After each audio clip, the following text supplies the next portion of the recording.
안녕하십니까. 연세플러스 안과 이재범 원장입니다. 오늘은 스마일 라식이나 라섹을 할 수 없는 불가능한 눈에 대해서 말씀드리도록 하겠습니다.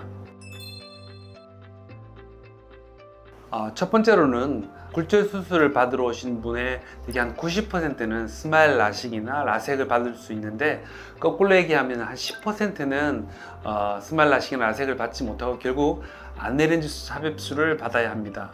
첫 번째로 라섹을 받을 수 없는 가장 큰 원인은 각막 두께가 너무 얇거나 각막 모양이 불규칙한 경우에가 해당이 되겠습니다. 우리가 레이저로 각막을 절제하게 하고 나면 일정한 각막 두께가 남는, 소위 잔여 각막 두께가 어느 정도 이상 유지가 돼야 되는데, 스마일 라식 경우는 대개 잔여 각막 두께가 300 마이크로 이상 남아야 하고, 라섹인 경우는 대개 350에서 400 이상 정도의 잔여 각막 두께가 남아야 수술이 가능하다고 판단하고 있습니다.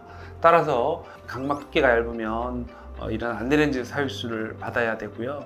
두 번째로, 각막의 모양을 보면 각막 모양이 너무 뾰족하거나 원추 각막이 의심이 되거나 각막이 혼탁이 있는 경우는 레이저로 인한 굴절 수술을 받을 수가 없습니다. 네, 그리고 두 번째로는 안과 질환이 있을 때 수술을 받기가 어려운데, 첫 번째로는 백내장이나 녹내장이나 포도막염이 있으면은 수술 받기가 어렵고요. 또한 류마티스 관절염이나 SL이나 루푸스 같은 질환이 있으면 수술 받기가 어렵고요. 그 다음에 안구건조증도 상당히 문제가 되는데, 경도의 안구건조증이라면 문제가 없지만 안구건조증이 굉장히 심하거나, 또한 쉐그렌 증후군이라고 해서 눈물샘에서 눈물이 거의 분비가 되지 않는 그런 병을 가지고 계신 병이 있는데, 이런 경우는 굴절 수술을 받기가 어렵다고 생각이 됩니다. 세 번째, 나이 제한이 있습니다. 키가 성장할 때 눈이 같이 성장해서 눈이 나빠집니다. 따라서 초등학교 5, 6학년 때부터 중학교 때 키가 많이 성장할 때 눈이 많이 나빠지는 원인이 됩니다. 만 18세가 되는, 소위 고등학교가 졸업하게 되면 더 이상 키가 크지 않기 때문에 눈도 커지지 않아서 눈이 더 나빠지지 않습니다. 따라서 고등학교 졸업할 때쯤 돼서 수능이 끝나면 수술을 받는 데는 대부분 문제가 없습니다. 네 번째로는 유전적 각막 질환입니다.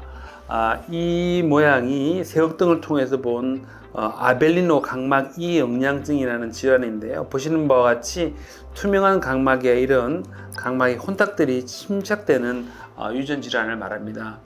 그런데 이런 유전자 질환이 있는 것을 놓치거나 무시하고 스마일 라식이나 라섹 등 엑시모 레이저를 하게 되면 이런 각막의 혼탁들이 원래 갖고 있는 각막 혼탁보다 훨씬 더 갑자기 많이 생기기 때문에 이로 인해서 큰 시력 저하가 올 수가 있습니다. 따라서 아벨리노 각막 이 영양증이 있는 경우는 절대로 스마일 라식이나 라섹을 받을 수 없고, 이런 경우는 안내렌즈 삽입술을 받으면 안전하게 수술을 받는 데 문제가 없다고 생각합니다. 스마일 라식은 기존 라식에 비해서 각막 지지 구조를 덜 손상을 시키기 때문에 라식 수술보다는 조금 더 수술 받을 수 있는 적용 범위가 넓은 게 사실입니다. 그러나 스마일 라식도 각막 실질 일부분보다 아래쪽에 각막을 절제하기 때문에 라섹보다는 수술 적용 범위가 좁습니다. 따라서 라섹이 불가능한 경우는 스마일 라식도 대부분 하기 어렵다고 보시면 될 것 같습니다. 네, 이와 같이 스마일 라식이나 라섹을 받을 수 없는 대개 인구의 한 10% 되는 분들은 결국은 ICL 안내렌즈 삽입술을 받으시면 수술을 안전하게 받을 수가 있는데, 그 중에 9명 중 1명은 또 ICL 안내렌즈 삽입술까지 받을 수 없기 때문에 인구의 1%를 제외하고는 다 굴절 교정 수술을 받을 수 있다라고 생각하시면 될 것 같습니다. 따라서 본인이 이런 굴절 수술이 가능한지 여부를 알기 위해서는 가까운 안과 병원에 가서 자세한 검사와 검진을 받아보신 다음에 상의하시고 결정하시면 될 것 같습니다.